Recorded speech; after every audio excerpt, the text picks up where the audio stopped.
नमस्कार दोस्तों, आप सभी लोगों का इस नए वीडियो में स्वागत है। तो गाइज आज की इस वीडियो में हम बात करने वाले हैं आपके ऑर्थोनॉर्मल फंक्शंस के बारे में। ठीक है, इसका जो ऑर्थोनॉर्मल फंक्शन होता है ना गाइज, आपके कई सारी कंडीशंस के साथ इसको हम सीखेंगे। जैसे कि इस वीडियो में हम देखेंगे ऑर्थोगोनैलिटी कंडीशन आपके पास क्या होती है, फिर नॉर्मलाइज्ड आपकी कंडीशन क्या होती है, फिर ऑर्थोनॉर्मेलिटी कंडीशंस आपके पास क्या होती है। ठीक है, तो हम इसको ऑर्थोनॉर्मल फंक्शंस क्यों बोल रहे हैं गाइज, क्योंकि हम यहाँ पे कुछ ऐसे वेव फंक्शंस लेने वाले हैं जो कि आपका ऑर्थोगोनैलिटी कंडीशंस को भी सेटिस्फाई करेंगे, आपके पास जो नॉर्मलाइज्ड कंडीशन होती है उसको भी सेटिस्फाई करते हैं, एंड दोनों साथ मिलके भी एक दूसरे को भी सेटिस्फाई करते हैं। तो इसीलिए उसको हम ऑर्थोनॉर्मल वहां पे बोलते हैं। ठीक है, तो ये जो आपका टॉपिक है गाइस, आप सभी के एग्जाम के लिए बहुत ज्यादा एक इंपॉर्टेंट टॉपिक है। आप सभी के एग्जाम में इससे रिलेटेड क्वेश्चंस आते रहते हैं, बहुत बार आ चुके हैं, तो इस टॉपिक को पढ़ना बेहद जरूरी है। ठीक है, तो इसको एकदम शॉर्ट में हम देखेंगे, शॉर्टकट बढ़िया से हम सॉल्व कर सकते हैं।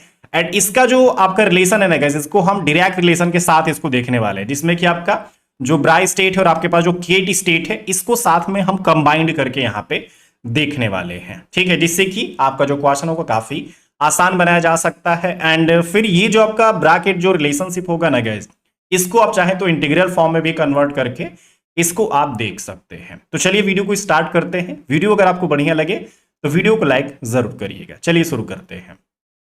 तो देखिए सबसे पहले अगर आप इस पूरे कंडीशन को समझना चाहते हैं तो हमें कुछ वेव फंक्शंस की जरूरत पड़ेगी। ठीक है, वो जो आपके वेव फंक्शंस होते हैं वो आपके नॉन जीरो होने चाहिए। ये तो कॉमन सेंस की बात है कि मतलब जो कंडीशंस हम यहाँ पे लेके चलने वाले हैं वहां पे नॉन जीरो वैल्यूज ही हम रख सकते हैं, तभी वो आपका जो कंडीशन होगा, जो आपका थ्योरम होगा, वो वैलिड भी माना जाता है। ठीक है, तो अगर आप बात करेंगे यहाँ पे हम चाहते हैं कि आपके जो फंक्शंस हैं ऑर्थोगोनल बोले जाएं, तो वो फंक्शन ऑर्थोगोनल तभी बोले जा सकते हैं जब उनका स्केलर प्रोडक्ट क्या हो, जीरो हो जाए। ठीक है, अब आपको एक दिमाग में थोड़ा सा डाउट आ रहा होगा कि ये मैं स्केलर प्रोडक्ट क्या बोल रहा हूं। ठीक है, तो यहां पे जो स्केलर प्रोडक्ट है गाइस, ये कुछ इस तरीके से काम कर सकता है, जैसे कि आप ये जो कंडीशन देख रहे हैं ना गाइस, इसको हम ऑर्थोगोनैलिटी कंडीशन के नाम से जानते हैं। यहां पे जो मैं टर्म्स यूज कर रहा हूं इसको थोड़ा सा मैं एक्सप्लेन करता हूं। हमारे पास ना जो भी ये वेव फंक्शंस है, जैसे कि साई आई एंड साई जे, या फिर साई वन साई टू, जो आप लेना चाहते हैं ले सकते हैं। तो हमारे पास ये जो वेव फंक्शंस होते हैं गाइस, आप इसको चाहो तो ये केट स्टेट के फॉर्म में ऐसे आप लिख सकते हैं। ठीक है, ये आपका क्या है, एक डायरेक्ट रिलेशनशिप आपके पास होती है जिसको कि हम केट स्टेट यहां पे बोल सकते हैं। ठीक है, ये डायरेक्ट के अंडर आपके पास आता है। इसका जस्ट एक कॉम्प्लेक्स कॉन्जुगेट भी होता है जिसको कि हम ऐसे रिप्रेजेंट कर सकते हैं, एंड इसको क्या बोला जाता है गाइस, आपका ये ब्राई स्टेट बोला जाता है।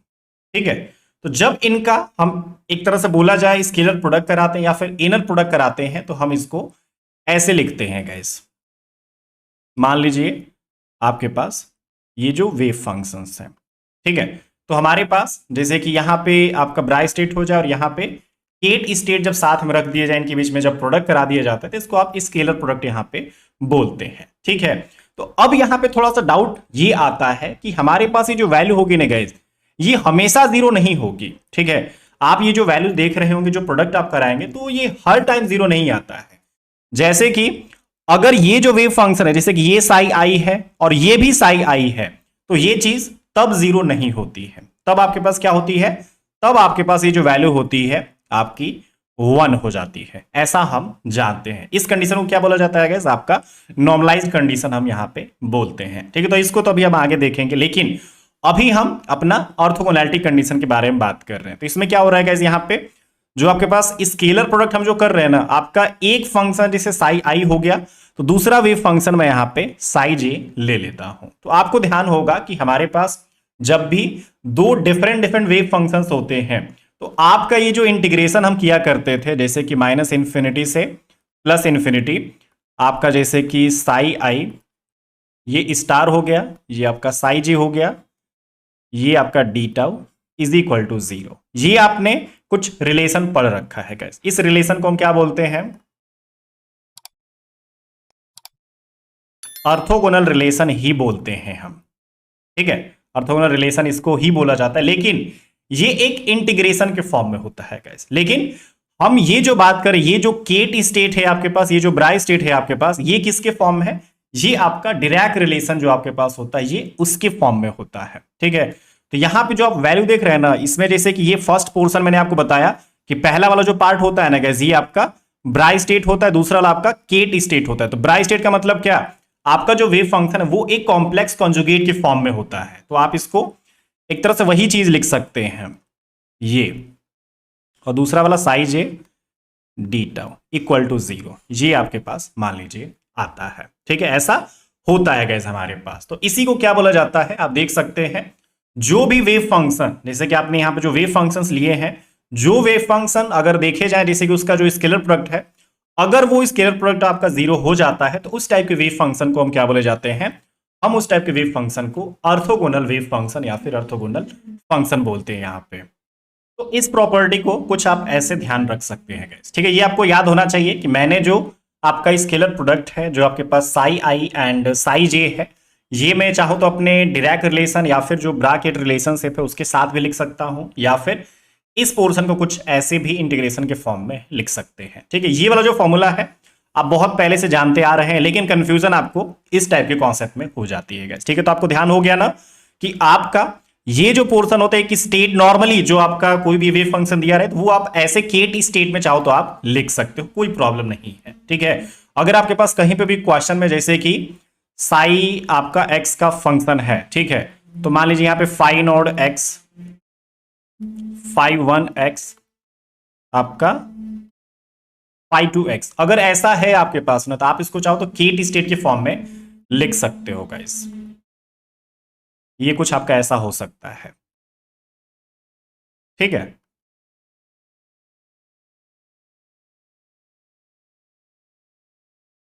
तो ये केट स्टेट के फॉर्म में होता है।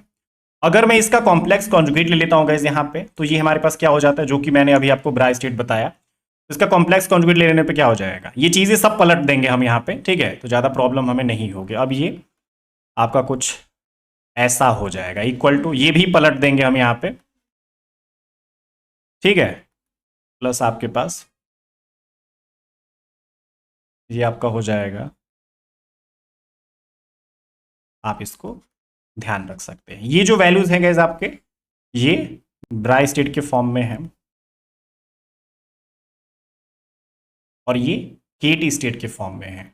ये जो हमने वैल्यू निकाली है ये इसी की कॉम्प्लेक्स कॉन्जुगेट है। ठीक है, कॉम्प्लेक्स कॉन्जुगेट जैसे हम करते हैं तो कॉम्प्लेक्स कॉन्जुगेट कुछ ऐसा भी लिखा जा सकता है गाइस, आपका जो वेव फंक्शन होता है मैट्रिक्स के फॉर्म में भी लिखा जा सकता है गाइस। जैसे कि अगर आपके पास साई एक्स है तो मैं इसको चाहूं तो ऐसे भी लिख सकता हूं, साई 1 एक्स, इसको हम चाहे तो पाउली मैट्रिसेस भी बोल सकते हैं गाइस यहाँ पे। ठीक है, ये भी आपका एक तरीके से रिप्रेजेंट किया जा सकता है। तो मेरे पास ये एक साई एक्स है, मैं अगर इसका कॉम्प्लेक्स कॉन्जुगेट अगर लेने चलता हूं तो मान लीजिए ये आपका क्या हो जाएगा गाइस, ये जो आपका मैट्रिक्स होता है ये ट्रांसपोज हो जाएगा आपके पास। अगर जो रो होते हैं वो कॉलम बन जाएंगे, जो आपके कॉलम होते हैं वो आपके रो बन जाएगा। तो जैसे कि आप देख सकते हैं गाइस यहाँ पे आपके जो रो है वो कितने हैं, रो आपके 2 है यहाँ पे। ठीक है, और आपका कॉलम 1 है। तो अब जब इसका ट्रांसपोज किया जाता है, जैसे कॉम्प्लेक्स कॉन्जुगेट जब किया जाता है तो ये ट्रांसपोज हम जैसे कर लेंगे, तो अब ये कैसा हो जाएगा गाइस आपके पास, ये अब आपका कुछ ऐसा हो जाएगा। ठीक है, आपको ध्यान रखना है कि हमारे पास कोई भी वेव फंक्शन है अगर मैट्रिक्स के फॉर्म में दिखता है, थोड़ा सा ऐसे रिप्रेजेंट किया जा सकता है, तो उसका कॉम्प्लेक्स कॉन्जुगेट लेने के दौरान आपका जो रो और कॉलम होता है हमें इंटरचेंज करना पड़ता है। तो अब भाई आप देख लीजिए, जैसे कि पहले आपके पास रो 2 आपके देख रहे थे, ठीक है ना, रो आप 2 यहां पे देख रहे थे, कॉलम आपका 1 था। अब आप देखिएगा इस आपके रो 1 है, कॉलम आपके 2 है। ठीक है, तो हमने यहाँ पे इस तरीके से इसको रिप्रेजेंट कर दिया है। तो ये आप लोग थोड़ा सा जो बेसिक चीजें भी मैं बता रहा हूं ना, साथ ही साथ आप ध्यान रखिए, क्योंकि इससे बहुत सारे क्वेश्चंस को सॉल्व करेंगे गाइस। अब थोड़ा सा आप दूसरी प्रॉपर्टी देख लेते हैं। पहला तो हमने देख लिया कि भाई आपका जो वेव फंक्शन है उसको हम अपना ऑर्थोगोनल वेव फंक्शन बोल सकते हैं, और जो दो साथ में जो वेव फंक्शन चल रहे थे ना गाइस उसको हम म्यूचुअल ऑर्थोगोनल भी बोल सकते हैं। ठीक है, म्यूचुअली ऑर्थोगोनल प्रॉपर्टी को वो होल्ड वहां पे कर रहे थे। अब देखिए गाइस हमारे पास अब जो वेव फंक्शंस हमने लिए थे साई आई और साई जे, अब इसमें साई आई और साई जे, ठीक है, ये साथ में अब यहां पे थोड़ा सा हम कंसीडर करने वाले हैं। जैसे कि हमारे पास जो भी वेव फंक्शन होगा ना गाइस वो आपका नॉर्मलाइज बोला जा सकता है अगर उसका जो स्केलर प्रोडक्ट होगा उस फंक्शन का, अगर वो हमेशा 1 रहे तो। ठीक है, आपने जैसे ऊपर वैल्यू को देखा था जब भी हम कर रहे थे, तो ये आपका एक अलग अलग यहाँ पे वेव फंक्शंस को हम लेके चल रहे थे गाइस, तो ये हमारे पास 0 हो रहा था। लेकिन अब यहाँ पे ये जो प्रॉपर्टी है इसको आप फॉलो नहीं करने वाले हैं। इसमें क्या था, जो आपका वेव फंक्शंस थे ना गाइस वो आपके अलग अलग थे, लेकिन अगर इनको हम सेम टू सेम कर देते हैं जैसे कि साई आई एंड साई आई, तो ये आपके पास वैल्यू 1 हो जाएगी। फिर वैसे ही आपका साई जे के साथ भी आप इसको देख सकते हैं, तभी भी आपके पास ये वैल्यू 1 हो जाएगी। ठीक है, सेम प्रॉपर्टी ये भी होल्ड करा, जैसे कि इसको भी आप चाहो तो वही, जैसे कि आपका ब्राई स्टेट है, ये आपका केट स्टेट है, ये भी आपका ब्राई स्टेट के स्टेट, तो आप इसको अपना जो इंटीग्रल फॉर्म में है इसको रिप्रेजेंट कर सकते हैं। जैसे कि देखिए यहां पे मैं इसको क्या लिख रहा हूं, यहां पे ये साई स्टार साई आपके पास मान लीजिए डी आर, और ये साई स्टार साई जो होता है ना गाइस ये आप ये ऐसे लिख सकते हैं। ठीक है, तो ये जो आपके पास वैल्यू होती है 1 आती है हमारे पास। ठीक है, तो आपके पास ये जो वेव फंक्शन है उसको हम नॉर्मलाइज्ड वेव फंक्शन बोलते हैं। ये प्रॉपर्टी भी आपको एकदम ध्यान होना चाहिए, इंपॉर्टेंट है एकदम गाइस, नोट डाउन आप लोग कर लीजिएगा।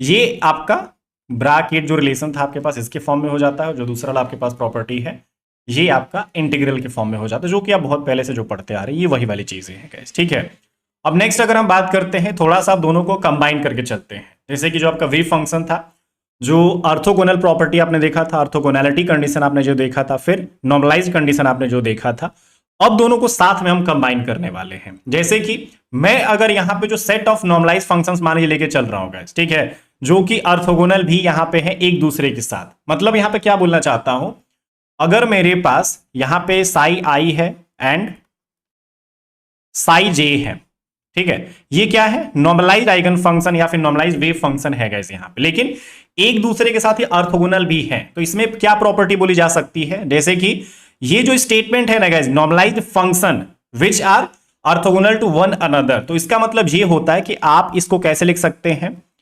आपका जो साई आई है ये नॉर्मलाइज्ड है, ठीक है, साई जे है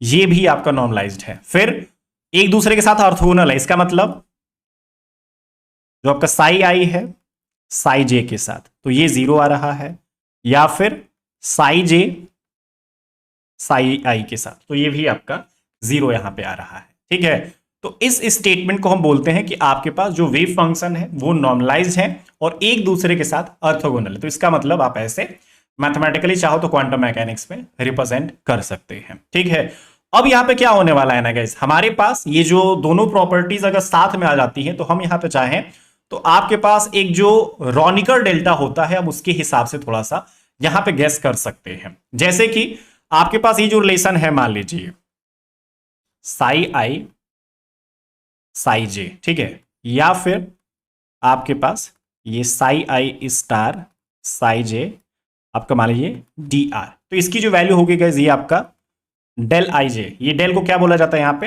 रोनिकर डेल्टा या फिर रोनिकर सिंबल आप इसको बोल सकते हैं। तो यहाँ पे जो इसकी वैल्यू होती है गाइस आप देख सकते हैं, ये आपका 1 भी हो सकता है, ये आपका 0 भी हो सकता है। हमारे पास ये 1 कब होगा, जब आपके पास ये आई और जे जब बराबर होते हैं। ठीक है, मतलब कि जब आप यहाँ पे साई आई स्टार साई आई मतलब रखेंगे तब आपके पास यहाँ पे वैल्यू आपकी 1 आएगी, मतलब कि जब आपका आई और जे बराबर होगा। यहां पे जब आपकी वैल्यूज डिफरेंट होगी, जैसे कि यहां पे अगर साई आई स्टार हो और यहां पे साई जे हो, तो ये जो वैल्यू होगी आपके पास ये 0 आएगी, मतलब कि जब आई और जे बराबर नहीं होंगे तो जो रोनिकर डेल्टा होगा इसकी जो वैल्यू होगी वो आपकी 0 हो जाती है। तो इस तरीके से आप एक तरह से कंबाइंड वर्जन में भी बात कर सकते हैं गाइस।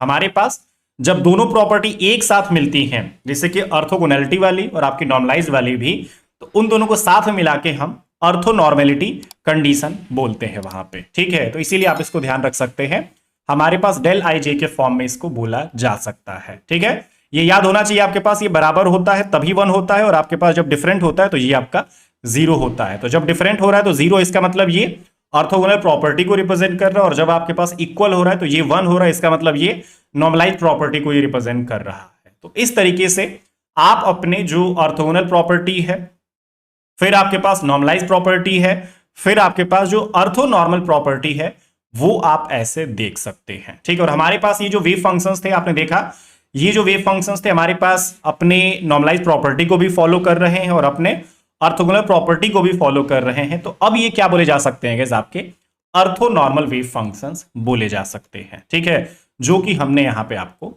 बोला था, ठीक है। तो आपके जो ऑर्थोनॉर्मल वेव फंक्शंस हैं कुछ ऐसे समझे जा सकते हैं जिसमें कि आपको अलग अलग प्रॉपर्टीज देखने को मिल सकती है और वहां पे उसकी मदद से आप अपने बहुत सारे क्वेश्चंस को सॉल्व कर सकते हैं, ठीक है। आई होप आपको पूरा जो कॉन्सेप्ट में हमने बताया शॉर्टकट में जो हमने सारी चीजें आपको बताई है बहुत इंपॉर्टेंट चीजें हैं, आई होप आपको समझ में आ गया होगा। बढ़िया से देख लीजिएगा गाइस, ठीक है। कोई भी डाउट आता है, कुछ भी कंफ्यूजन आपको होती है तो कमेंट्स में आप पूछ सकते हैं, ठीक है, हम आपको रिप्लाई आपका कर देंगे जो भी आपका कंफ्यूजन होगा, ठीक है। चलिए, तो इस वीडियो में फिलहाल इतना ही। वीडियो को आप लाइक कर दीजिएगा, चैनल पे अगर आप नए हैं तो चैनल को सब्सक्राइब जरूर कर दीजिएगा। Thank you so much.